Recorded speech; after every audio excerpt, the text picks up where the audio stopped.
In 1962, the highest-ranking generals in the United States military signed a document. A plan to bomb American cities, hijack American planes, and kill innocent Americans in the street, then blame all of it on Cuba to start a war. This is not a conspiracy theory. It is a real, signed, declassified government document. And it is just one of the files on my desk tonight. Welcome to the Unknown Files. 8 real secrets your own government buried, denied, and was eventually forced to declassify. Every one of them is sourced. Every one of them is true. And the final file is the one they denied for 60 straight years before finally admitting it out loud. Let's open file number 1. File 1. Operation Northwoods. In the spring of 1962, the Joint Chiefs of Staff, the most powerful military officers in America, drafted a memo with a chilling title, Justification for Us Military Intervention in Cuba. On March 13th, 1962, the chairman of the Joint Chiefs, General Lyman Lemonster, personally handed it to Secretary of Defense Robert McNamara. The plan was simple and monstrous. The US military would secretly stage a wave of terror attacks and frame Fidel Castro for all of it. The documents proposed a campaign of terror inside American cities, in Miami, across Florida, even in Washington itself. They suggested sinking boats full of Cuban refugees fleeing toward America. They floated blowing up an American ship and blaming Havana, the same trick used to start the Spanish-American War. They even discussed faking the shoot-down of a civilian airliner using a remote-controlled drone. The goal was to manufacture enough outrage to justify a full invasion of Cuba. And the chairman of the Joint Chiefs signed it. The only reason it never happened is that President Kennedy said no. Months later, Lemonster was quietly removed and shipped off to NATO. The document stayed buried for 35 years until a Federal Review Board finally released it in 1997. The most disturbing part is not that one deranged person imagined this. It is that the entire Joint Chiefs approved it, signed it, and walked it into the Secretary of Defense's office as a serious plan. And from here, every file only gets stranger. File 2, MKUltra. On April 13, 1953, the director of the CIA, Alan Dulles, approved a program designed to do something out of science fiction, control the human mind. For the next 20 years, under a quiet chemist named Sidney Gottlieb, the agency ran at least 150 secret sub-projects across more than 80 institutions, universities, hospitals, prisons. They dosed people with enormous amounts of LSD, very often without telling them, just to see what would happen. One of their own, an army scientist named Frank Olson, was secretly slipped LSD at a CIA retreat. 9 days later, he went out a 13th floor window of the Hotel Statler in New York and fell to his death. For decades, it was called a suicide. In 1973, sensing the walls closing in, CIA Director Richard Helms and Gottlieb ordered every MKUltra file destroyed. They nearly got away with it. But in 1977, a journalist's Freedom of Information request turned up roughly 20,000 documents that had been accidentally misfiled in the wrong storage vault. A clerical error is the only reason the world ever learned MKUltra was real. As the Church Committee put it, prior consent was simply not obtained from the human subjects. File 3. Operation Sea Spray, and this one happened to an entire city that never knew. In late September 1950, a US Navy ship sat just off the coast of San Francisco and quietly sprayed a cloud of bacteria over the city. The military wanted to know how a biological weapon would spread across a major American population, so they used a real one. For a week, an estimated 800,000 residents breathed in the bacteria, called Serratia marcescens, with no idea anything was happening. Then, people started getting sick.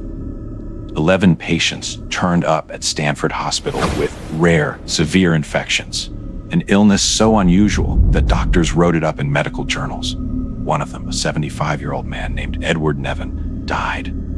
The Navy said nothing and kept testing. The truth stayed hidden for 27 years until 1977, when Senate hearings forced the Army to admit it had carried out 239 open-air tests like this. Between 1949 and 1969, the Nevin family sued the government and lost. The court ruled the military was immune. An American city was used as a petri dish, and no one was ever held responsible. File 4. Operation Paperclip. When World War II ended in 1945, the United States faced an uncomfortable truth. The Nazis had built better rockets than anyone on Earth. So instead of putting all of those scientists on trial, America hired them. Beginning in 1945, roughly 600 German scientists and engineers were quietly brought to the United States.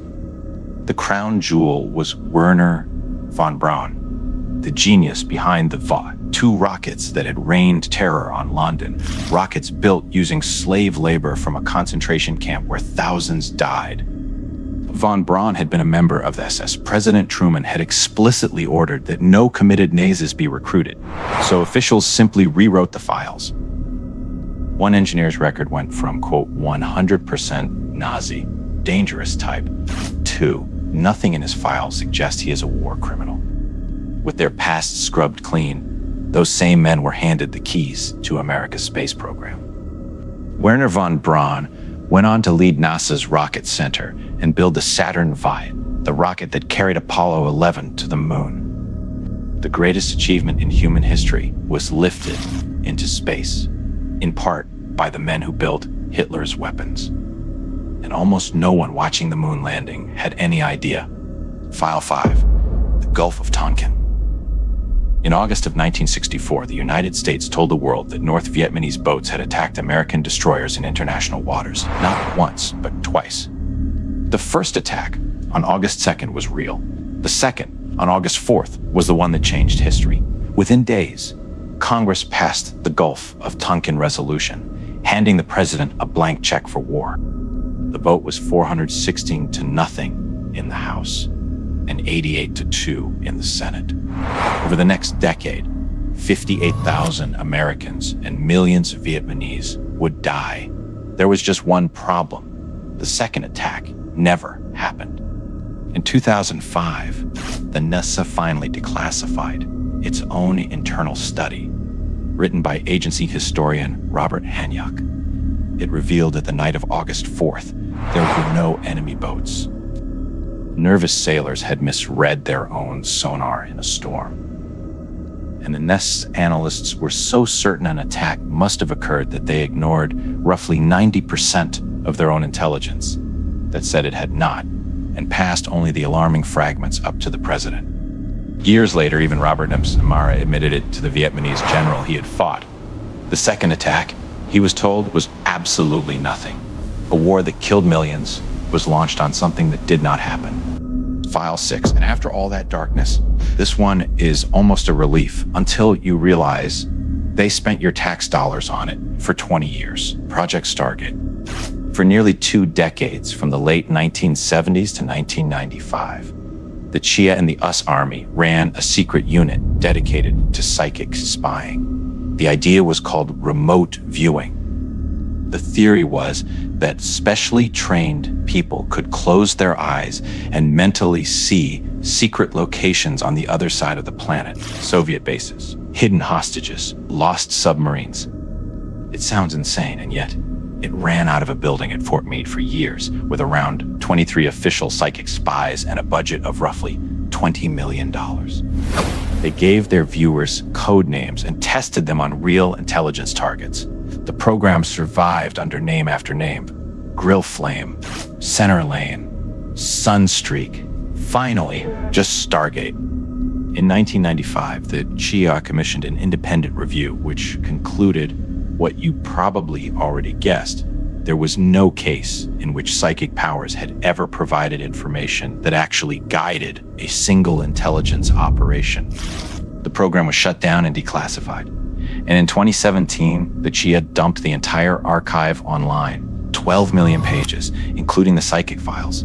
You can read them right now. File 7. Project Azorian. This one plays out like a Hollywood heist, except every word of it is real. In 1968, a Soviet submarine called K-129 sank in the Pacific Ocean, carrying nuclear missiles 3 miles down to the bottom of the sea. The Soviets searched and gave up. The Americans found it. And the Chia decided they were going to steal it. To pull off a secret salvage in the open ocean, they needed a cover story so big nobody would question it. So they turned to the eccentric billionaire Howard Hughes. Hughes announced to the world that he was building a gigantic ship to mine valuable metals from the deep sea floor. It was a complete lie.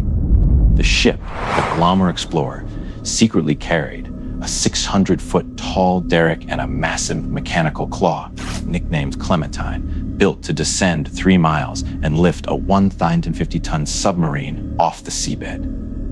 In the summer of 1974, it actually worked, at least partly.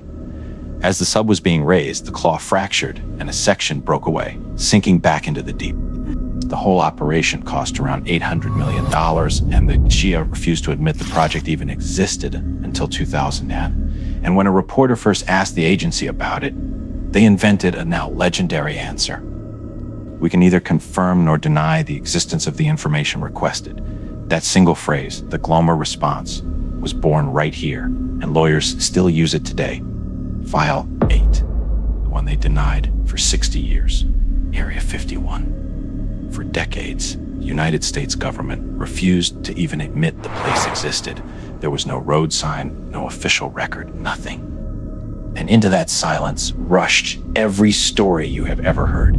Crashed flying saucers, alien bodies, reverse-engineered spaceships. Then in June 2013, in response to a Freedom of Information request, the CIA finally released a declassified history of its spy plane programs, and for the first time ever, said the name out loud. Area 51 is real. But the truth turned out to be almost stranger than the myth. The base was never about aliens. It was the top-secret testing ground for America's spy planes, the U-2 and the Mach 3A 12 Oxheart. And buried in that same declassified report was the twist that explains the entire legend. The Chai admitted that these secret aircraft flying higher than any plane the public knew existed, their silver wings catching sunlight at the edge of space, accounted for more than half of all UFO sightings reported in the late 1950s and 1960s. For years, Americans looked up, saw something impossible, and swore it was aliens. It was their own government spying on the Soviets and letting the country believe in little green men rather than reveal the truth. 8 files, every one of them real, everyone denied, until the truth was finally dragged into the light.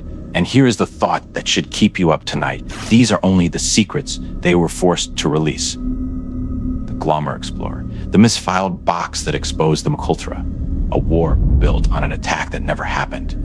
If this is what they admitted, what is still sitting in the files they have never opened? Tell me in the comments which file you want me to open next. Subscribe to the Unknown Files, and I will see you when the next one is declassified.